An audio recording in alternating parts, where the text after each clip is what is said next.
इस वीडियो का main point है रेसलमेनिया के सभी जो विनर्स हैं, जो रिजल्ट्स हमें हमारे सामने निकल कर आए, उन सभी के बारे में हम जो है गौर से बातें करेंगे। और भाई मैं अपने प्रोस्पेक्टिव से तुम्हें बताऊंगा कि इसका जो विनर है क्या वो सही में ये डिजर्व करता था इस मैच को जीतना, और उसका फ्यूचर में क्या इम्पैक्ट हो सकता है, यानी कि मेरे नजरिए से क्या उस बंदे को जितवाना चाहिए था या नहीं। और भाई ये जो रेसलमेनिया है भाई कितनी बेकार रेसलमेनिया थी भाई मैं तुम्हें बताता हूँ। क्योंकि भाई अगर तुम रेसलिंग वाइज देखोगे, मैचेस वाइज, तो ये सबसे बड़ी रेसलमेनिया ऑफकोर्स थी और सबसे ज्यादा प्रॉफिटेबल भी रही WWE के लिए। लेकिन भाई इसकी फील कहाँ थी भाई, वहां पर जो लोग बैठे हुए थे वो गालियां दे रहे थे कि इन लाइट्स को बंद करो। और उससे भी ज्यादा भाई कि पूरे रेसलमेनिया नाइट 2 पर पायरोज ही नहीं थे। ड्रू मैकिंटायर चैंपियन बने, कोई पायरो नहीं। Money in the bank cash in हुआ, कोई पायरो नहीं। बेली चैंपियन बनी, कोई पायरो नहीं। तो भाई ये पायरोज गए कहाँ थे। और जब भाई बंदे एंट्रेंस कर रहे थे तो अगर कोई बंदा कस्टम एंट्रेंस करता था वो भी काफी फीकी लग रही थी भाई। क्योंकि भाई रेसलमेनिया की जो स्टेज होती है और जो उसकी जो फील होती है वो इस बार वैसी आई ही नहीं कि भाई कोई रेसलमेनिया चल रही है। उससे ज्यादा फील तो भाई सऊदी अरेबिया के इवेंट्स में आ जाती है।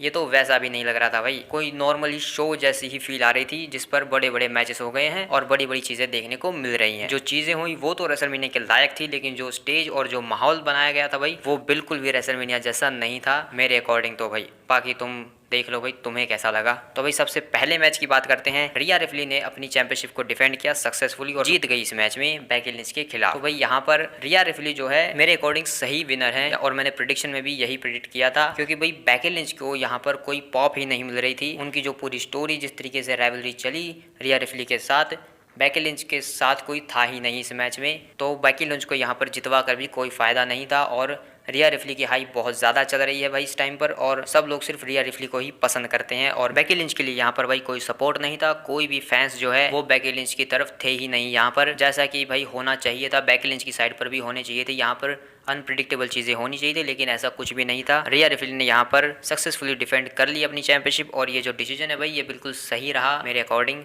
कि भाई रिया रिप्ली यहाँ पर जीत गई। क्योंकि बेकी लिंच को जितवाकर भाई कोई फायदा नहीं था यहाँ पर। और रिया रिप्ली का भाई जो एक मेन एम होता है कि भाई उसने WWE की सबसे टॉप वुमेन्स को हरा दिया है, और उसने भाई ऐसा कर दिया है अब बेकी लिंच को हरा कर, क्योंकि सिर्फ बेकी लिंच ही बची थी। अब तो भाई नई डेब्यूज होंगे और उनके साथ इनकी जो राइवलरीज हैं वो चलेंगी, लेकिन शायद रिया रिप्ली को आगे जाकर चेड़ कारगिल डिथ्रोन कर सकती हैं। अगले मैच की बात करते हैं 6 पैक लैडर मैच, जिसमें भाई ऑब्वियस था भाई ये मेरे लिए तो कि यहाँ पर जो टैग टीम टाइटल्स हैं वो स्प्लिट होने वाले हैं। और इसकी भाई देखो कितनी अच्छी प्लानिंग की गई स्टोरी के अंदर। दोनों ब्रांड्स के जो मैनेजर्स हैं उन्होंने आपस में बैठक बिठाई थी और उन्होंने इस मैच को सेटअप किया था और कहा था कि सबसे बड़ी रेसलमेनिया है इसलिए हमने ऐसा मैच किया है। लेकिन भाई एक्चुअल में उनकी ये चाल थी, वो जानते थे कि जजमेंट डे खुद से तो कभी टाइटल्स को स्प्लिट होने नहीं देगी, इसीलिए उनको ऐसे मैच में डाला गया जहां पर एक से ज़्यादा टीम्स हो, 6 टीम्स वहां पर हों, 12 बंदे हों, और टाइटल्स को जानबूझकर अलग अलग टांगा गया ताकि कोई टीम एक साथ चारों टाइटल्स को ना उतार पाए और अलग अलग टाइटल उतारना पड़े। और यहाँ पर भाई ऑसम ट्रूथ तो भाई बिल्कुल डिजर्विंग बंदे थे इस मैच को जीतने के लिए। लेकिन भाई ग्रेसन वॉलर और ऑस्टिन थ्योरी स्टोरी में ऐसा दिखाया गया था कि भाई उनका ब्रेकअप होने वाला है, लेकिन यहाँ पर वो चैंपियन बन गए, जो कि भाई मेरे लिए काफ़ी शॉकिंग चीज़ थी यहाँ पर। और ये दोनों ही बंदे भाई जो दोनों टीम्स हैं डिजर्विंग है, और यहाँ पर ये बिल्कुल सही डिसीजन है भाई इन दोनों को चैंपियन बनाकर। उसके बाद भाई एक ऐसा मैच जिससे मैं बहुत ज़्यादा नाराज़ हूँ भाई, Rey Mysterio Andrade versus Santos Escobar and Dominik Mysterio, जहाँ पर भाई रे मिस्टीरियो को जितवाना ही नहीं चाहिए था एक तरीके से। क्योंकि यहाँ पर भाई डॉम को जीत की बहुत ज़्यादा ज़रूरत थी अपने डैड के सामने। क्योंकि भाई डोमिनिक को अगर हील दिखाना है, आगे जाकर बड़ा ले जाना है, तो उसका जो भाई मेन दुश्मन है जिसकी वजह से वो आज हील बना हुआ है, तो उसको वो अभी तक नहीं हरा पाया है। तो भाई ऐसा लगता है कि ये स्टोरी अगली रेसलमेनिया में ही जाकर फिनिश होगी, जहाँ पर हेयर वर्सेस मास्क का ज़रूर मैच होगा Rey Mysterio versus Dominik Mysterio के बीच, क्योंकि ये स्टोरी वहीं पर ख़त्म होनी है और रे मिस्टीरियो का रिटायरमेंट मैच भी वही होने वाला है। और भाई इस मैच की एंडिंग, भाई रे मिस्टीरियो भाई सबसे बड़ा चीटर है मैं कहूँगा। ब्लड लाइन भाई वो तो अपने खानदान के बंदों को बुलाती है, ये बंदा भाई पता नहीं कहाँ से किन बंदों को उठाकर लाता है और चीटिंग करके मैचेस को जीत जाता है और सब सपोर्ट भी करते हैं इसको। देखो भाई कितनी अच्छी स्टोरी बन रही थी, कार्लिटो रे मिस्टीरियो को धोखा देते और डोमिनिक मिस्टीरियो मैच को जीत जाते, क्योंकि कार्लिटो जो है वो LWO के डिसीजन से, रे मिस्टीरियो के डिसीजन से काफ़ी पक चुका है। उसे रेसलमेनिया का मोमेंट चाहिए था, उसे वो नहीं मिला। उसके लिए उसने ड्रैगन ली को रास्ते से हटाया, लेकिन फिर अंद्रादे बीच में आ गया। तो अब तो लग रहा था कि रे मिस्टीरियो को धोखा ही दे देगा कार्लिटो इस मैच में, जिस वजह से डोमिनिक जीत जाएगा। लेकिन भाई WWE वालों को तो रे मिस्टीरियो को ही जितवाना था, तो उन्होंने कार्लिटो के प्लान को ट्रैश कर दिया। शायद आगे जाकर जो है कार्लिटो रे मिस्टीरियो को धोखा देने वाले हैं, क्योंकि भाई डोमिनिक और रे मिस्टीरियो को अलग भी तो रखना है, तो इसलिए रे मिस्टीरियो वर्सेस कार्लिटो चलता रहेगा तब तक। तो मुझे तो ये मैच की जो एंडिंग है वो बिल्कुल भी पसंद नहीं आई और मैं इससे बिल्कुल भी एग्री नहीं करता हूँ। इसके बाद जे वर्सेस जिमी का मैच होता है, जिसका जो विनर है भाई वो जे ऊसो निकल कर आते हैं। लेकिन भाई जे ऊसो को क्यों यहाँ पर जितवाया गया? जिमी ऊसो अगर इस मैच को जीतते तो उन्हें स्पॉटलाइट मिलती। जे ऊसो पहले ही बहुत ज़्यादा ओवर हो चुके हैं, उन्हें इस जीत की ज़रूरत नहीं थी। अगर जिमी ऊसो इस मैच को जीतते तो उनके लिए एक नई शुरुआत होती और इस स्टोरी को भी आगे जाकर बहुत अच्छे से चलाया जा सकता था। लेकिन अगर यहाँ पर जिमी को जितवाया जाता तो ज़्यादा बेटर होता। बाकी जे भी जीत गए तो मुझे इस मैच से इसके विनर से कोई ज़्यादा आपत्ति नहीं है, लेकिन अगर जिमी ऊसो इस मैच को जीतते तो ज़्यादा बेटर होता भाई। इसके बाद भाई जिस टीम को मैंने नाम दिया था ब्लैक टीम, उसका मैच होता है अगेंस्ट डैमेज। भाई हमारी ब्लैक टीम जीत जाती है डैमेज कंट्रोल को हराकर। इस मैच की भाई सबसे बेकार बात यही थी कि भाई जो वुमेन्स टैग टीम टाइटल्स हैं वो डिफेंड नहीं हो रहे हैं रेसलमेनिया में, जो कि सबसे बेकार बात है भाई। जब ये लोग खुद ही उसको ज़्यादा अच्छे से नहीं दिखा रहे हैं तो फैंस उससे कैसे ही रिलेट करेंगे। लेकिन यहाँ पर क्योंकि भाई जेड गार्गल को ओवर करना था, उन्हें एक रॉकेट पुश देना था, तो उन्हें बस रेसलमेनिया में मैच चाहिए था, तो यहाँ पर डाल दिया गया और जितवा दिया गया। और इसमें जितने भी सुपरस्टार इन्वॉल्व थे उनके लिए कुछ था ही नहीं, तो जानबूझकर इनको ऐसे ही डाल दिया गया और इस मैच में ब्लैक टीम की जीत हुई, जो कि ठीक ही है भाई। वैसे भी एक फालतू का मैच था जिसकी किसी को परवाह भी नहीं थी। आई थिंक तुम्हें थी, कमेंट में बताओ। इसके बाद भाई सैमी ज़ेन जो है वो इंटरकॉन्टिनेंटल चैंपियन बन जाते हैं गुंथर को हराकर। भाई गुंथर भी डिथ्रोन हो गए हैं इस रेसलमेनिया में, ये भी याद रखो। सिर्फ रोमन रेंस डिथ्रोन नहीं हुए हैं। लेकिन भाई ये मैच काफी कॉन्ट्रोवर्शियल है भाई मेरे लिए तो, क्योंकि भाई यहाँ पर सैमी ज़ेन को होना ही नहीं चाहिए था। यहाँ पर चैट गेबल को होना चाहिए था और उन्हें जो है गुंथर को डिथ्रोन करना चाहिए था। अगर आगे जाकर चैट गेबल इंटरकॉन्टिनेंटल चैंपियन बन भी जाते हैं ना भाई, तो भी उनकी जो स्टोरी थी गुंथर के साथ उनकी स्टोरी थी, और उसमें उनको जब ये चैंपियनशिप मिलती वो गुंथर को हराकर जीतते, तब जाकर उनके लिए बेटर होता और फैंस भी काफ़ी खुश होते। लेकिन भाई अचानक से सैमी ज़ेन को स्टोरी में घुसाया गया, इस मैच को बनवाया गया और सैमी ज़ेन इसमें चैंपियन बन गए, जिसमें भाई कोई ज़्यादा बुरी बात नहीं है। सैमी ज़ेन डिजर्विंग बनता है, वो चैंपियन होने के लायक है, उसको उसका मोमेंट मिला, वो काफ़ी बेहतरीन बात है। लेकिन यहाँ मैं चाहता था कि भाई चैट गेबल ही होने चाहिए थे। भाई चैट गेबल के साथ यहाँ पर बहुत गलत हुआ। और जो सैमी ज़ेन एक टाइम पर कहते थे कि भाई मेरे साथ जो है मेरे खिलाफ साजिशें हो रही हैं, उनका जो वो कैरेक्टर था फिलहाल लगता है चैट गेबल को अपनाना चाहिए। चैट गेबल के साथ यहाँ पर जो है साजिशें रची जा रही हैं। तो भाई ये ठीक ही था भाई, गुंथर को तो शायद इस रेसलमेनिया में हारना ही था। गुंथर के लिए आगे एक नया पैथ है, एक अलग ही डिफरेंट जो है स्टोरी चलने वाली है गुंथर के लिए। ब्रॉक लेसनर रिटर्न करेंगे, गुंथर के साथ उनकी फ्यूड होगी, उसके बाद गुंथर वर्ल्ड हेवीवेट चैंपियन भी बनेंगे और फाइनल बॉस भी शायद वो बन सकते हैं आगे जाकर। इसके बाद भाई हमारा greatest tag team match ever, और भाई इसकी एंडिंग द रॉक ने पिन किया था कोडी रोड्स को, जो कि इनकी आगे की स्टोरी के लिए ज़रूरी था। क्योंकि अब द रॉक ने रॉ पर आकर कहा कि मैंने तुझे पिन किया है और अब तू चैंपियन है, तो मैं तुझसे मैच ले सकता हूँ, लेकिन अभी मेरे पास टाइम नहीं है, मैं चला हॉलीवुड। तो भाई यहाँ पर क्योंकि कोडी रोड्स को जितवाना था इन्हें अगली नाइट पर, इसलिए कोडी रोड्स को यहाँ पर हरवाया गया, जिससे भाई आई थिंक कि किसी को कोई आपत्ति है ही नहीं। लेकिन मुझे कोडी रोड्स के जीतने से ज़रूर आपत्ति है, उसके बारे में बाद में बात करेंगे। अब चलते हैं नाइट 2 के ऊपर चल पड़ते हैं भाई। नाइट 2 का पहला मैच होता है ड्रू मैकिंटायर और सेथ रॉलिंस के बीच, जहां पर ड्रू मैकिंटायर नए वर्ल्ड हेवीवेट चैंपियन बन जाते हैं 5 मिनट के लिए भाई, जो कि भाई काफ़ी वेल डिजर्विंग बंदा था, वो उसको वो मोमेंट मिलना चाहिए था और 5 मिनट का मोमेंट उसे मिला भाई, काफ़ी अच्छी बात है। और जैसा मैंने प्रेडिक्ट किया था यहाँ पर कैश इन होगा, डेमियन प्रीस्ट नए चैंपियन बनेंगे। सेम चीज़ें हुई, बस सीएम पंक रेफरी नहीं बने, लेकिन सीएम पंक ने ड्रू मैकिंटायर को धो दिया, जिस वजह से ड्रू मैकिंटायर इस मैच में कुछ नहीं कर पाए और हार गए। और डेमियन प्रीस्ट यहाँ पर नए चैंपियन बन गए, जो कि भाई बहुत अच्छी बात है। डेमियन प्रीस्ट ने इतने टाइम तक जो है मनी इन द बैंक को छुपा कर रखा, उसे कैश इन नहीं किया जब भी, और अब जाकर उसे रेसलमेनिया में वो मूवमेंट मिला।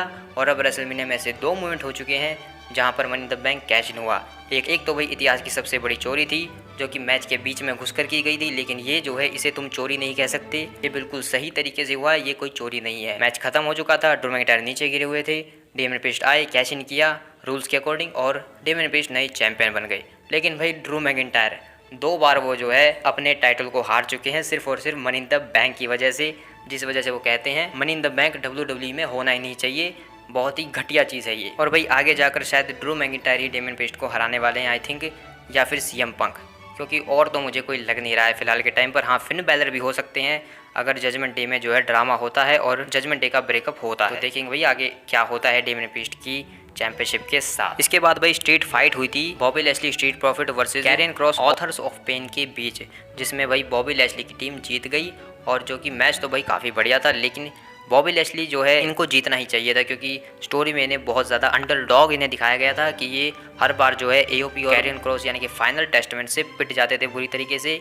और इस मैच की जो एंडिंग रही भाई बाबा रेड डडली के साथ और सब चीज़ें भाई वो काफ़ी बेटर था कि, और इसमें एक फ़नी मोमेंट भी था कि भाई वो टेबल जो है अपने आप ही टूट जाता है। कैरियन क्रॉस को बॉबी लेस्ली टेबल के ऊपर रखते हैं और कुछ करने से पहले ही टेबल अपने आप ही ब्रोक हो जाता है, जो कि एक गलती थी क्योंकि बॉबी लेस्ली ने अच्छे से जो है टेबल को सेट नहीं किया था। इसीलिए इस मैच के विनर से मुझे कोई आपत्ति नहीं है, ये बिल्कुल सही था भाई, ऐसा ही होना चाहिए था यहाँ पर, क्योंकि पूरी स्टोरी में बॉबी लेस्ली और उसकी टीम बुरी तरीके से पिटी थी भाई यहाँ पर, और लास्ट में उन्हें जीतना ही था। इसके बाद भाई एलए नाइट और एजे स्टाइल्स का मैच हुआ था, जिसमें एलए नाइट जीत गए। तो भाई देखो, एलए नाइट मुझे चाहे कितने भी पसंद हो और फैंस को कितने भी पसंद हो, लेकिन भाई इस मैच के विनर से मुझे बहुत ज़्यादा आपत्ति है, क्योंकि ये मैं नहीं चाहता था कि यहाँ पर एलए नाइट जीते, बिल्कुल भी नहीं भाई। और ये एजे स्टाइल्स के साथ बिल्कुल ज़्यादती हो रही है भाई। एजे स्टाइल्स यहाँ पर एक नया थीम सॉन्ग प्ले कर आए, नया था या पुराना था मुझे नहीं पता भाई, लेकिन कुछ अलग था, नॉर्मल जो वो यूज़ करते हैं वो नहीं था, और वो भी हमें पूरा सुनने को नहीं मिला, अच्छे से एंट्री भी नहीं हुई एजे स्टाइल्स की। वो सीधा जाकर अटैक कर देते हैं, क्योंकि एजे स्टाइल्स को पता था बेकार स्टेज है, यहाँ पर एंट्री करके कोई फायदा ही नहीं है। और यहाँ पर भाई एलए नाइट को जितवा दिया WWE ने, जो कि जिसकी भाई बिल्कुल भी ज़रूरत नहीं थी। एजे स्टाइल्स जब से हील बने हैं वो एक मैच नहीं जीते हैं भाई, जहाँ तक मुझे लगता है किसी बड़े इवेंट में रोमन रेंज के साथ उनका 1-on-1 मैच होता, लेकिन वो भी नहीं हुआ। रॉयल रंबल में एक फैटल 4-वे मैच हुआ था रॉयल रंबल में, और वहाँ पर रोमन रेंज ने पिन किया था एजे स्टाइल्स को, वहाँ पर भी एजे स्टाइल्स हारे। यहाँ पर भी एलए नाइट ने एजे स्टाइल्स को 1-on-1 मैच में हरा दिया। एजे स्टाइल्स के साथ भाई बहुत गलत हो रहा है आज के टाइम पर, उन्हें किसी जीत की जरूरत है भाई, कोई मेजर जीत भाई। और अगर एजे स्टाइल्स जीतते भाई यहाँ पर, तो LA night versus AJ Styles की जो है आगे चलकर और ज़्यादा बेहतरीन राइवलरी हमें देखने को मिल सकती थी, लेकिन एजे स्टाइल्स हारे हैं, तो शायद हो सकता है कि एलए नाइट के ऊपर आकर वो अटैक करें फिर से। तो भाई इस मैच का जो विनर था वो मुझे तो बिल्कुल अच्छा नहीं लगा, एलए नाइट इस मैच को जीत गए। इसके बाद भाई लोगन पॉल ने अपनी चैंपियनशिप को रिटेन कर लिया, जो कि सीधी सी बात है भाई, लोगन पॉल ने पैसे खिलाए थे WWE को, प्राइम ड्रिंक छपवा दी थी मैट के ऊपर, जिसके ऊपर मैं तो बिल्कुल भी ध्यान नहीं दे रहा था कि क्या छपा हुआ है, जिस वजह से मेरा ध्यान गया ही नहीं उसके ऊपर। जब मैं सोचता था कि हाँ वहाँ पर है तभी जाता था।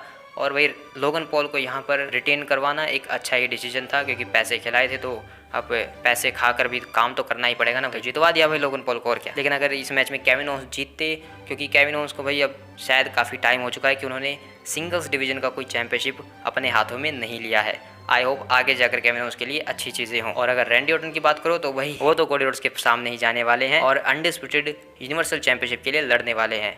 हो सकता है वो कोडी रोड्स को हरा भी दें और एक हफ्ते के लिए चैंपियन भी बन जाए, उसके बाद फिर से कोडी रोड्स से हार जाए, क्योंकि अगर रैंडी ऑर्टन चैंपियन बनेंगे तो वो बस यही सोचेंगे जल्दी से जल्दी इसको हारूं कैसे, ताकि फिर से जीत सकूं, क्योंकि 20 बार जीतनी है ना भाई चैंपियनशिप। इसके बाद भाई जो बेली है वो नई वुमेन्स चैंपियन बन गई WWE की, इयो स्काई को हराकर रेसलमेनिया में, जो कि भाई बहुत ऑब्वियस था कि वो हराने वाली हैं इयो स्काई को और नई चैंपियन बनेगी, जो कि भाई काफी बढ़िया मोमेंट था। लेकिन भाई मोमेंट का क्या करे जब वहाँ पर पायरो ही ना हो, तो ना तो भाई वो फील आई कि बेली एक्चुअल में जीती हैं, और ऊपर से भाई इस मैच की जो हाइप है वो तो WWE ने वैसे ही मार दी थी। जो द रॉक और कोडी रोड्स रोमन रेंज की जो स्टोरी जिस तरीके से चल रही थी, ये मैच तो भाई बिल्कुल ही खत्म ही हो गया और किसी का ध्यान ही नहीं गया इसके ऊपर भाई, कोई हाइप नहीं बची थी भाई इस मैच की। जब ये स्टोरी स्टार्ट हुई थी और जैसे ये चल रही थी भाई, मैं बहुत एक्साइटेड था, लेकिन भाई एंड तक आते आते द रॉक और कोडी रोड्स जो रोमन रेंज के साथ चीज़ें चल रही थी, उनकी वजह से भाई इस मैच को उतना अट्रैक्शन, उतनी जो हाइप है वो नहीं मिली जितनी इसको मिलनी चाहिए थी।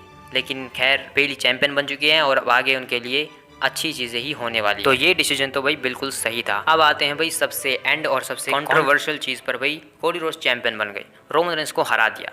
इसको देखने के भाई दो अलग अलग नज़रिए हैं। तुम रोमन रेंज की साइड से देखोगे तो ये बिल्कुल सबसे बेकार डिसीजन है कि कोडी रोड्स को जितवा दिया गया और रोमन रेंज को हरवा दिया गया, क्योंकि भाई अगर तुम रोमन रेंज को देखो तो उन्हें जो है हल्क होगन का रिकॉर्ड तो आई थिंक ब्रेक करना ही चाहिए था, टॉप 3 सुपरस्टार तो उन्हें बनना ही चाहिए था। अगर वो वैसा करते तो वो उनके लिए बहुत ज़्यादा बेटर चीज़ होती, और यहाँ पर रोमन रेंज हार चुके हैं। तो भाई इसको देखने के अलग अलग नज़रिए हैं। कोडी रोड्स की तरफ से देखोगे तो बिल्कुल सही हुआ, उस बंदे की जो स्टोरी थी वो फिनिश नहीं हुई भाई, यहाँ से कंटिन्यू है। सच में भाई इन लोगों ने कंटिन्यू लिख दिया, फिनिश नहीं हुई, क्योंकि अगर फिनिश हो जाती तो फिर लोग कहते खत्म हो गया भाई सब कुछ, छोड़ो अब। तो भाई अगर तुम रोमन फैन बॉय हो, तुम्हारे लिए तो शायद ये बिल्कुल भी अच्छी बात नहीं है, और अगर तुम कोडी कराई बेबी हो तो तुम्हारे लिए ये बहुत अच्छी बात है, तुम्हारे ऊपर डिपेंड करता है। और अगर तुम एक WWE के फैन हो, अगर तुम एक WWE की कराई बेबी हो, तो फिर तुम्हारे लिए ये मिक्स वाली बात है कि तुम्हें अच्छा भी लग रहा है और बुरा भी लग रहा है। और मेरे साथ भाई यही वाला सीन है। लेकिन इस मैच में जो एंड में हुआ भाई, वो सारी चीजें तो बवाल थी भाई। ऐसा मेन इवेंट भाई हिस्ट्री में कभी नहीं हुआ होगा। लेकिन वही बात है, उसकी फील तो इन्होंने वैसे ही मार दी। पायरो थे ही नहीं। कोडी रोड्स के ऊपर जो पायरो यूज हुए,